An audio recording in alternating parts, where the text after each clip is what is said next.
guys, so this will be a fun lesson. Today we're going to go over how to draw and sketch in Photoshop.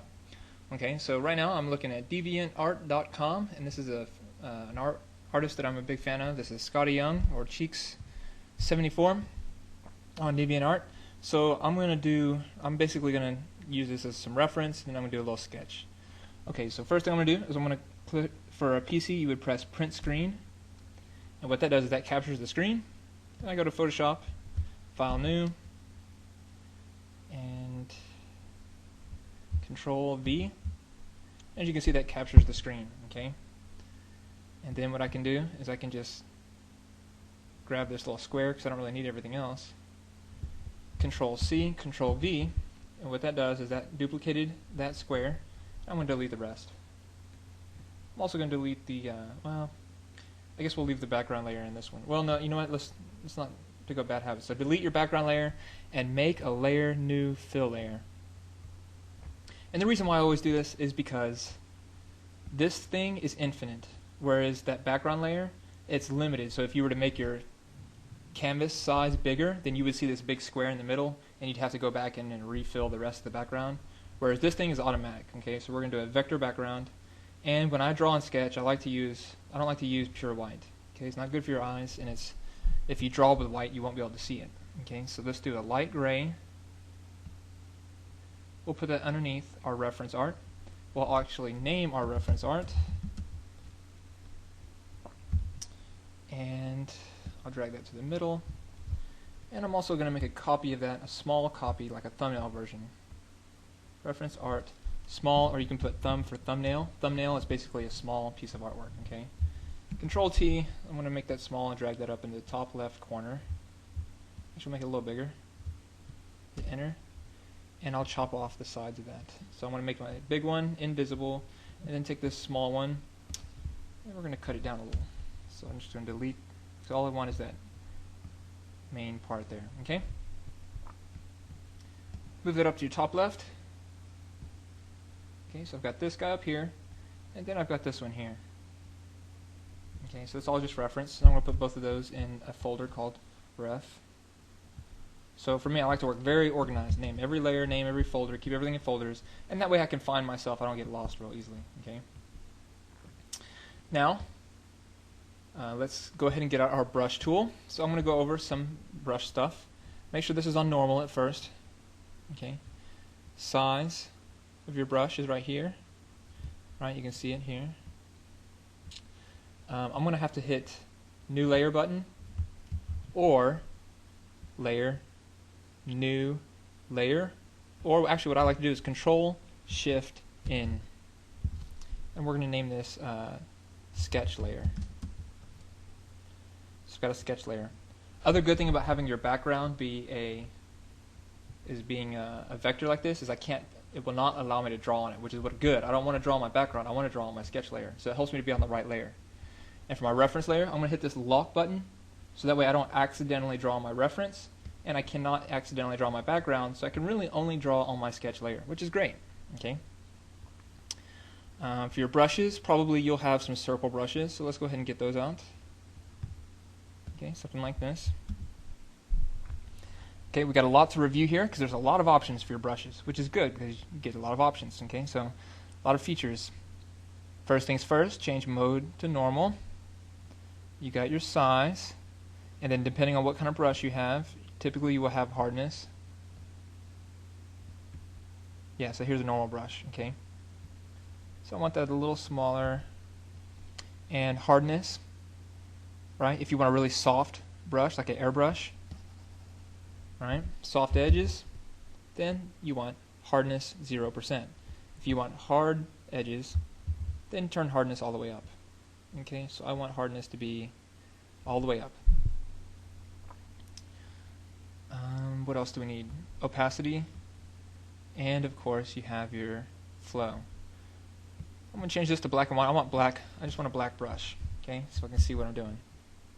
Again, soft would look like this. This button right here, very important. This is whether or not you want there to be any variability in pen pressure. Okay, so it starts small and then gets really big and small again, depending on my Wacom tablet. So today's lesson is really about how to use the Wacom tablet in Photoshop. Okay. So I got my sketch layer on. I've got my. Usually I keep this on because I do like to have pen pressure with my brushes. And of course I can right click on my pen and I can get these options, so I can turn my size up. Right, I can make it really big, or I can make it really small. I like to have a fairly big brush and fairly hard. And then we have both opacity and flow. Okay, both are at 100% right now, which is probably good for you. But in the future, if you want more of like a pencil, because right now I have like a really thick marker, right? Maybe I don't want that. Maybe what I want is to have a pencil. Okay. Well, I can turn my opacity down really low, let's say 15%, and that gives me more of a pencil, right?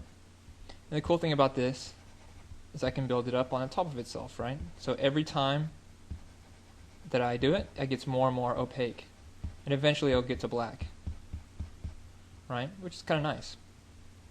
Only problem with opacity is I have to stop drawing and then start drawing again for it to get darker.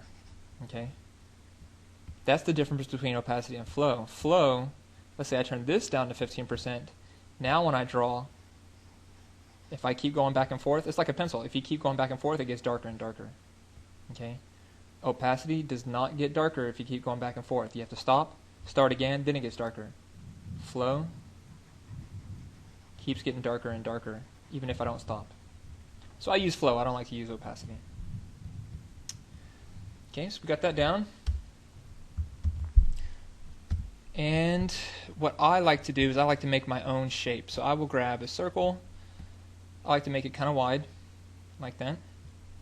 Actually, we'll make it a little smaller.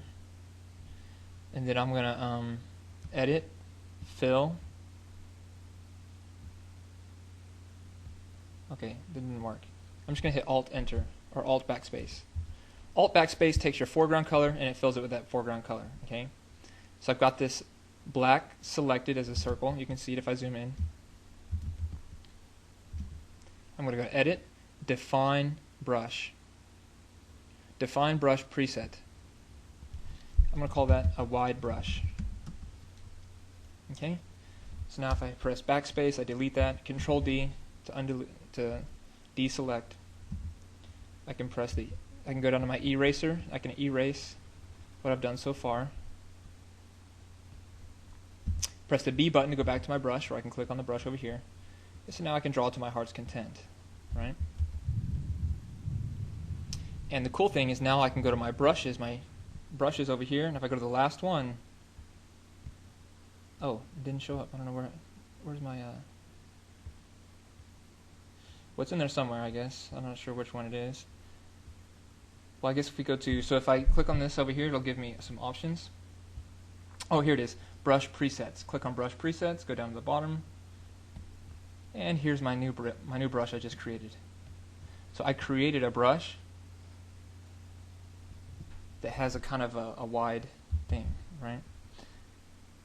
Cool thing about this, I can change the angle a little bit, and this gives me, and I'm going to make it a little smaller, and what this gives me is kind of like a calligraphy pen to draw with. Okay, so I really like to do that. That's what I usually do. So I do this, and if I turn the flow down really low, right, 15%, see actually when you get down to like say 8% flow, and you'll have what very closely mimics a pencil. Okay, especially if you make it small. So now I've got my pencil. I'm on the sketch layer, and I'm going to just basically rough out this guy. Okay, so basically I'm going to draw like this. Okay, so here's his head. Here's his body, here's his bottom leg, here's his top leg, here's his arms, here's one of his hands, here's his thumb, here's his top fingers, bottom of his hand, got his elbow, got his face, got his eyes,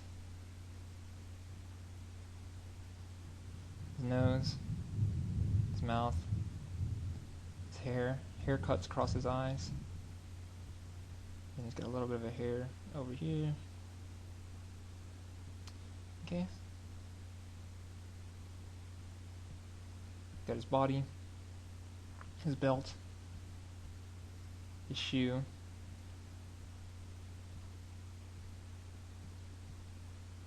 his knee.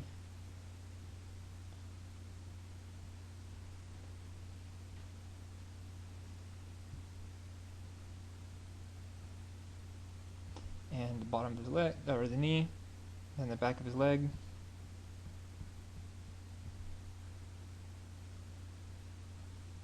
And the top of his foot. Oh, and then his chest. His pupil.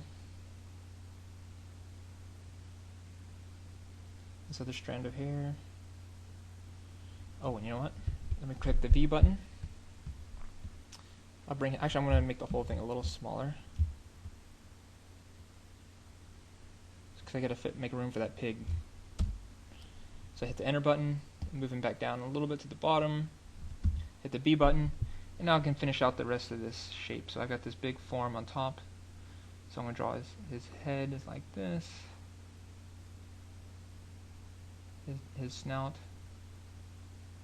his eye, mouth.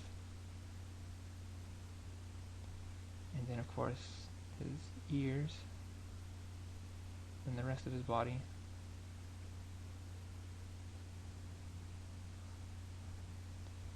And then his Lynx hat comes over behind.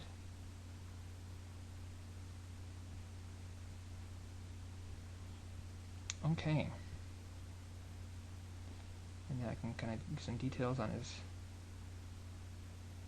fingers. So you guys might have to change your lighting a little bit so you can see my light sketch here, but I'm pretty happy with most of these lines. So I'm going to go ahead and darken these lines so that you guys can see them a little better. Okay, so what I'm going to do is I'm going to go to Image, Adjust. I like to use levels, but you could use brightness and contrast if that makes more sense to you. So I can turn the contrast up and the darkness down. Although that did not seem to have an effect. Let me go to Control L. So this is Image Adjust Levels.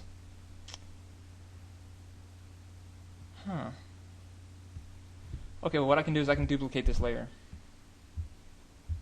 See that? So each time I duplicate it, it gets darker. Then I can Shift select all of them, then go to this drop down right here, and merge layers. See that? Now what I can do is I can go in and I can erase some of the lines that are not that helpful. And what I'm doing with my eraser is I got this eraser here, and then I turn my flow down, and I use a very soft, make it very soft, right? Because you don't really want a hard eraser, you want to just kind of lightly. This is one of the first lines I drew, so of course it's not that helpful anymore. And this too is also not a very helpful. It was helpful in the beginning, but it's not necessary anymore, so I'll go ahead and erase that. Okay, so some other important things to know about drawing with a Wacom tablet. This is very critical. Actually, I should have put this in the beginning, but that's okay. Now, a lot of times, like I don't zoom in that much, but sometimes you need to go in and add detail, right? This is not really a detailed illustration, but if it was, I'd want to be able to zoom in, and I'd want to be able to move this around, right? Now, of course, you do have these tools right here. This is the hand tool. You have your zoom tool, so I can zoom in. Got my hand tool. I can click and move it around. But the thing is, I don't want to have to go over here and click all the time. I just want to be able to grab it and zoom in and zoom out, as much as I please, without ever having to touch the tool tablet. And the way I'm doing this is I am actually using the keys on the keyboard. Okay, so I use Control Spacebar. And this is a little different for Macintosh, but it's pretty close. So if you just experiment a little bit, you'll figure out the keys. But basically, it's a combination of Control and Space for zooming in, Control Space Alt or Control Space Apple for zooming out. Right, so zoom out, zoom in, and then Spacebar by itself. It lets me move it around. Okay. Also, I can press the tab button and it gets rid of all the extra stuff, right? And I press the tab button again, it all comes back. So I press the B button to get my brush, press the tab, and now I can draw to my heart's delight, right? I can go back and erase some of these unnecessary lines. I just want my drawing to make sense, so I'm going to erase some of this.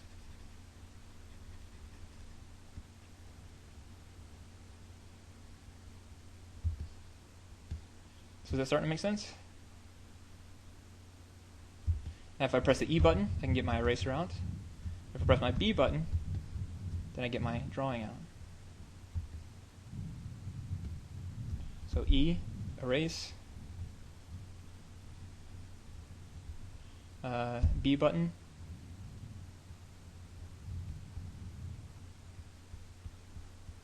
For a drawing. Okay, so I'll let you guys play around with that and you guys can do a little sketch. So, you know, just go find some artwork you like, drag it in, make it small, and then do a sketch of it, okay? And in the next one, I'll basically go over how to add color, okay? Oh, one more thing I want to add, guys, is, let me press the tab key. If you don't make the mistake that I just made, go make sure you get the right image size. So for instance, mistake that let me see if I made it or not. If I go to image size, yes, I drew this at 72 dpi, which means it's only going to look good on screens. It's not going to look good or it might not look good in print, right? So whenever you do drawings or paintings or original artwork, try to start with 300, okay? And as you can see, it's a little bit pixelated. Well, it's not too bad, but because it's just a sketch. But if I'd done a lot of elaborate artwork with textures and stuff, it would suffer, okay? So get your image size correct in the beginning. So what I'm going to do right now is I'm going to go over some very important, the difference between image size and canvas size, and basically how to manipulate the size of your image, how to manipulate the size of your canvas, and what that means. Image size, of course, this is going to resize my artwork, right? So I just amped it up from 72 dpi to 300 dpi, which gives it a lot more pixels, right? And I think it also adjusts the inches. Now I can constrain or not constrain the proportions, but basically if I change the height, I want it to automatically change the width, right? That's why it's linked here. So I can unlink, well, I can constrain it or not constrain it. See those links? So that's image size, but sometimes what you want to do is, I don't necessarily want to change the size of everything, I just want to add more size to the top. For instance, I ran out of room for the pig earlier, right? Well, I sized down my drawing layer, but if I wanted to, what I could have done is gone to image, canvas size. Canvas size allows me to make bigger or smaller the canvas, and I can choose where I want to add or take away, okay? So if I pivot from the very bottom left, and then I change the height from 12 to 18, well, you can see it just added basically 6 inches to the top, right? So that's very helpful. Also, very useful to know, if I want to say, let's say I want to make this the drawing only of his face, but I don't want to lose that artwork. Well, if I crop it, because this crop tool, I could easily crop this just to his face, right? Let me delete these presettings. So delete this, and then of course I would want that to stay 300. Well, just delete it. Okay, so I cleared all that out. Now I could easily crop it, right? And hit crop. Now it works, but problem is I just lost the rest of my drawing. You see that? It cut it all off. Well, instead of that, why don't we do image canvas size? And this is near the center, so I'm just going to, let's say I want to get it down to about 5 inches to 5 inches. And we'll cut down to this, actually we'll cut down to the bottom left, to the bottom. Okay, and now if I click on my layer and I drag it around, see that? If I change the canvas size instead of the image size, then I don't lose my artwork. It just cuts in, okay? But it doesn't cut anything out. Or basically doesn't remove any information. Okay? So that's good to know. And I guess that's it. Yeah, control shortcuts for those, of course, are I think it's Control Alt I. Yeah, that's the image size, and then Control Shift Alt. No, Control Alt C is for canvas size. Okay. So there you go. You guys have fun. Hello again, everybody. It's the Reverend Jay Goldstein, and welcome to another episode of Doodling with Reverend Jay. Today's episode, we're going to be drawing a rocket ship. Now, rocket ships are fun, they're fast, and they might be the future of humanity. So let's draw one. Today I'm going to be drawing a classic Buck Rogers Flash Gordon style rocket ship. Now, they were cigar-shaped. So let's draw a cigar shape first. We're going to put the nose of the rocket ship here and draw a large curved line most of the way across the page. Next, what we're going to want to do is create a mirror or complementary line to complete the cigar shape.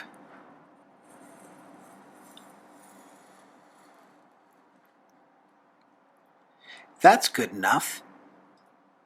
Next, you're going to want to connect these 2 points with a semicircle. I'll show you why later.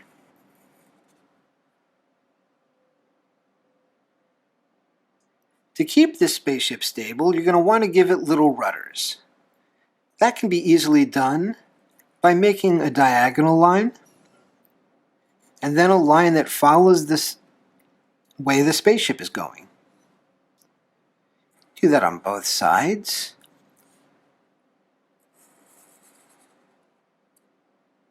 And then bring these rudders back in with curved lines.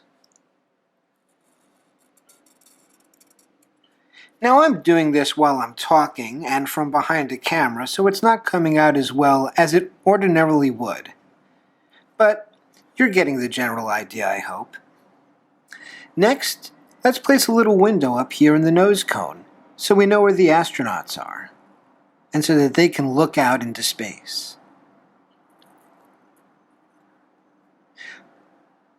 I like to make the windows on a spaceship square, just like in an airplane. Next, we can kind of color in the nose cone a little bit.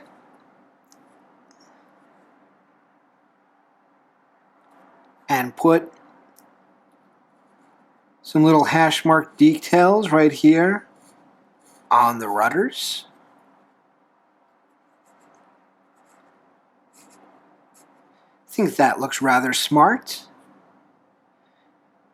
Now we can decorate this any way you want. You could draw a bird of prey, or, I don't know, whatever symbol represents your country.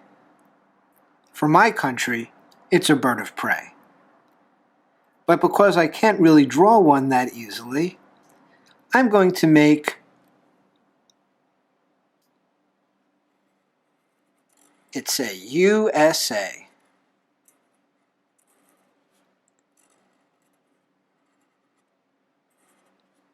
And a lot of rocket ship toys will have that kind of a marking. All that's left is the fire coming out of the rocket, or the exhaust. An easy way to do that is to make a large curved line from the top of the rocket that gets a little bit wider than the rocket, but that comes back and makes a point like that, or swoops up a little like that. It will make a point, because we're going to build off of that and finish a flame shape.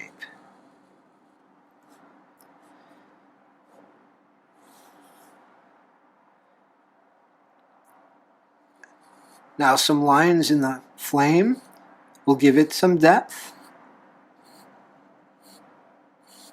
as well as giving the appearance that the end is very bright. And there we are. It's not the best spaceship, but it is our spaceship.